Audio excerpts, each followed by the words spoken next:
Good morning everyone. बच्चों, कल ही आप सभी ने नीट को एग्जाम को आप प्रिपेयर करके आए हो, दे के आए हो। लेकिन नीट के एग्जाम से आने के बाद आप सभी को ये पता चला है कि इस बार का पेपर बहुत ही टफ था। ज्यादातर के अगर देखा जाए तो इसमें फिजिक्स का पेपर बहुत ही टफ था और ऑल ओवर इंडिया के बच्चों को ये पेपर टफ गया है।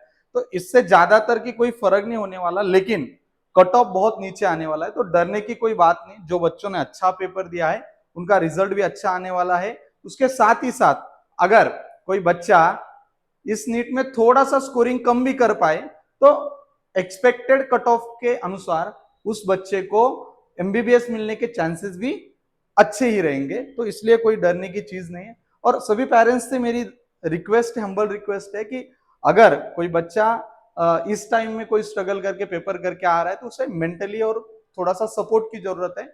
उसे ज्यादा पॉजिटिव रखने की कोशिश करो। बहुत कुछ ये हुआ नहीं है, पूरे ऑल ओवर इंडिया के बच्चों को पेपर हार्ड गया है। जो फैकल्टीज पढ़ा रही है, हम 6-6 साल से फिजिक्स को पढ़ा रहे हैं, तो इसमें हमने अगर देखा है तो एनालिसिस के टाइम पे हमें भी ये नजर आया है कि बहुत ही पेपर की लेवल टफ थी और बहुत ही क्वेश्चन न्यूमेरिकल हार्ड था। और इस बारे में लेकिन इसके आगे जो बच्चे पेपर दे रहे हो, जो बच्चों पेपर देने वाले हैं, उन बच्चों के लिए 26 के लिए थोड़ा सा प्रिपरेटरी पार्ट आपके पास चाहिए कि आपका ये जो कॉलेज है, कॉलेज के इनटेक से जो सिलेबस है, इसके बारे में इस वीडियो में हम चर्चा करेंगे। लगातार हमारी कोशिश रही है कि हम ज्ञान साई आईआईटी फाउंडेशन के माध्यम से आपके बच्चे तक अच्छी से अच्छा इंफॉर्मेशन बेस कर सके। और जब तक आपका बच्चा अच्छे कॉलेज में ना जाए तब तक हमारा यही प्रयास रहेगा कि हम उस बच्चे के इस वीडियो के जरिए या तो अनादर बहुत सारे वीडियो के जरिए उसके पास अच्छी सी इंफॉर्मेशन भेजते रहे। तो लगे रहिए, इस चैनल को सब्सक्राइब भी करिएगा।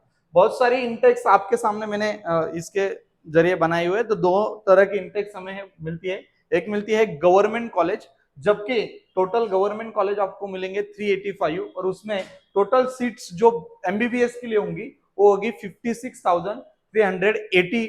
इतनी सीट्स आपको मिलेगी। अगर अगर इसकी बात की जाएगी प्राइवेट कॉलेज की, तो प्राइवेट कॉलेज की जो कॉलेज है वो होगी आपके 350।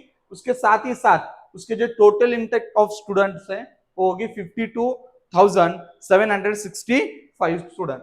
अगर ग्रैंड टोटल देखा जाए तो एमबीबीएस को अप्रोक्स नियर अबाउट 1,09,145 इतने स्टूडेंट्स को एमबीबीएस मिलने ही वाला है, प्राइवेट और गवर्नमेंट मिला के। उसकी बात ही अगर बीडीएस की करी जाए तो बीडीएस में भी बहुत सारी, मतलब टोटल जो कॉलेज है, नंबर ऑफ कॉलेज प्राइवेट और गवर्नमेंट मिला के वो 330 है और टोटल इनटेक ऑफ स्टूडेंट है 26,773। अगर अब बात की जाए, हम थोड़ा सा एनालिसिस करते हैं कि हर साल का जो बच्चों का इनटेक रहा है वो कितने हैं। तो देखिएगा 2090 को अप्रोक्स जो बच्चे नीट देने बैठे थे वो अप्रोक्स 50 लाख के करीब करीब थे। उसके बाद 2020 में 50,09,000 के पास कुछ बच्चे थे। 2021 में 16.1 लाख के करीब बच्चे थे। 22 में 18 लाख के करीब बच्चे थे। 23 में 20 लाख 87 अप्रोक्स बच्चे थे। 24 में 2024 में 20 लाख बच्चों ने ये नीट का एग्जाम प्रिपेयर किया और दिया। उसके बाद इस साल अगर देखा जाए तो 1 लाख स्टूडेंट्स इसमें से कम थे पिछले साल के करीब मुकाबले में। तो इस बार का रिजल्ट भी उसी तरह से डिसाइड किया जाएगा। हम बात करेंगे कि फिजिक्स का डिस्ट्रीब्यूटेड पार्ट कैसे रहा, फिजिक्स का सिलेबस किस चैप्टर पे कौन से क्वेश्चंस कैसे पूछे गए। तो इसकी अगर हमने बात की तो इसमें हमें नजर आता है कि जो पार्ट है पेपर हमने थ्री पार्ट्स में डिवाइड करा हुआ है, इजी, मॉडरेट और डिफिकल्ट। अगर इजी की बात की जाए तो बहुत सारे नंबर आपको मिल रहे हैं। तो टोटल नंबर ऑफ जो इजी क्वेश्चन थे 60 थे। और ये इजी भी क्वेश्चन इतने इजी नहीं थे, इसमें भी न्यूमेरिकल आपको करना ही था। तो पिछले साल जैसे कि कुछ क्वेश्चंस डायरेक्टली सिलेबस से आते थे, हम डायरेक्ट आंसर लिख सकते थे, ऐसे क्वेश्चंस इस बार नजर नहीं आए। मीडियम की अगर बात की जाए तो 21 क्वेश्चन मीडियम थे, जो कि इजी और मॉडरेट से दोनों मिला के आए थे। डिफिकल्ट की बात की तो 8 क्वेश्चन बहुत डिफिकल्ट थे, जबकि हमने एनालिसिस किया तो ये बहुत डिफिकल्ट क्वेश्चंस आपको नजर आते थे। अगर टोटल बात की जाए कि अगर किस पार्ट से कौन से क्वेश्चन पूछे गए, तो देखो बेटा, जनरल एक्सपेरिमेंट से आपको टोटल क्वेश्चंस 3 क्वेश्चंस पूछे गए। ज्यादातर के पार्ट हम बच्चों को बार बार बताते हैं कि मैकेनिक्स, इसमें से सबसे ज्यादा क्वेश्चंस 11 क्वेश्चंस को आपको इस बार मिले, आपको देखने को मिले। वेव्स में से आपको सिर्फ 2 क्वेश्चंस देखने को मिले, बहुत सा ये फ्लूइड में से आपको 1 क्वेश्चंस यहाँ पे, जबकि आपको 2 एक्सपेक्टेड थे, 1 क्वेश्चंस आपको यहाँ पे मिले। ग्रेविटेशन की बात करे जाए तो यहाँ पे 2 क्वेश्चंस थे। इस बार नीट में प्रॉपर्टीज ऑफ मैटर में कोई क्वेश्चंस पूछा गया नहीं है, हो सकता है कि थोड़ा आगे पीछे हो। थर्मल फिजिक्स में 4 क्वेश्चन पूछे गए, एक्सपेक्टेड वैल्यू थी, इतने ही पूछे, मोस्ट ऑफ दी जाते हैं 1-2 आगे पीछे। इलेक्ट्रिसिटी और मैग्नेटिज्म, ये भी बहुत बड़ा पार्ट है, हम बहुत दिन तक इस चैप्टर में होल्ड करते हैं, ज्यादातर की कंसेप्चुअली इस चैप्टर को हम बताते हैं, तो 12 क्वेश्चन इसमें से पूछे गए।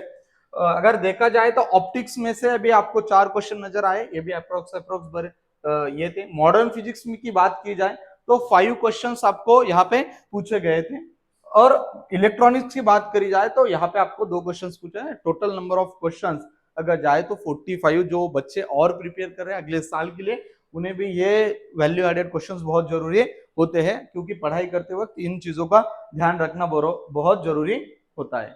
अगर देखा जाए कि डिस्ट्रीब्यूशन में देखा जाए कि 11-12 का दोनों का पोर्शन होता है, बहुत सारे बच्चे सोचते हैं कि 12th पोर्शन, तो 11th और 12th इन दोनों सेक्शन में से क्या पूछा गया और कितना पूछा गया, तो करीब करीब अगर देखा जाए तो 11 सेक्शन में से 49 क्वेश्चन ऐसे थे जो आपके 11th के सिलेबस से आपको दिखे, और 51% मतलब अप्रोक्स ये करीब करीब क्वेश्चंस 11th और 12th में से पूछे गए। ग्राफिकली आपको हम दिखाने की कोशिश कर रहे हैं। तो अगर 11th का 49 है और 12th का 51% यहाँ पे आपको सिलेबस दिखाएगा। तो इसी तरह के वीडियो हम बनाते रहेंगे। Thank you for everyone and